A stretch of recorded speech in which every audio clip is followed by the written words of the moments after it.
தோழர்களே, என் தமிழின சொந்தங்களே, உங்கள் அனைவருக்கும் எஸ்ஜே வெப் டிவி இன்றைய தின வணக்கங்கள். இன்று நாம் உங்களிடம் பகிர்ந்து கொள்ள போவது விஜய் விஜய் விஜய் விஜய் என்ற ஒரே தாரக மந்திரம். அவ்வளோதான். திருச்சி அதிர்ந்து போச்சு. நேரு ஏதோ சவால் விட்டார், விஜய் திருச்சிக்கு பார்க்கட்டோம்னு சொல்லி. என்ன என்ன என்ன சவால் விட்ட என்ன என்ன என்ன பிடிக்கிட்டாங்க. திருச்சியை மிரண்டு போச்சு. ஆனால் ஆளுங்கட்சியிலேருந்து எந்த அரசு எந்த போலீஸ் சப்போர்ட் கொடுக்கல. ஆனால் விஜயோட ரசிகர்கள் போலீஸாக இருந்து ஒரு ஆர்மியாக இருந்து அந்த கூட்டத்தை அப்படி கட்டு கண்ட்ரோப்பா அப்படி கொண்டு போனாங்க. இதுதான் விஜயோட ஆளுமை. விஜய் சார் உட்காந்த இடத்துல முடிப்பார் எல்லா இடத்தையும், எல்லா வேலையும். அவர் காலையில் மீட்டிங் வரல, மத்தியானம் பேசல, சாயந்தரத்தான் பேசுகிறாரு, 6 மணிக்கு பேசுகிறாரு. போனால் லூசு போயிருக்கலாம்.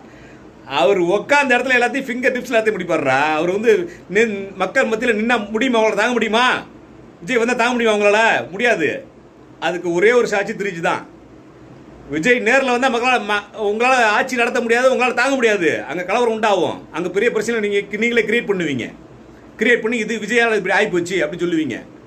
அதனால தான் விஜய் சார் பப்ளிக்கில் வர்றதில்ல. வந்தார் பார்த்தீங்களா? இதுக்கு மேலேயும் வருவார், வர போகிறாரு, தமிழ்நாட்டை ஆள போகிறாரு. 2026க்கு மேலே விஜய் தான் ஸ்டாண்டர்ட். இன்னும் 30-40 வருஷம் விஜய் சார் தான் ஆள போகிறார் தமிழ்நாட்டை. விஜய் சார் இப்போ 50 வயசு ஆகுது. அவர் 100 வயசு வரைக்கும் இருப்பார். 100 வயசு வரைக்கும் விஜய் தான் ஆள போகிறார். வாழ்க தமிழகம், ஜெய்ஹிந்த். மக்கள்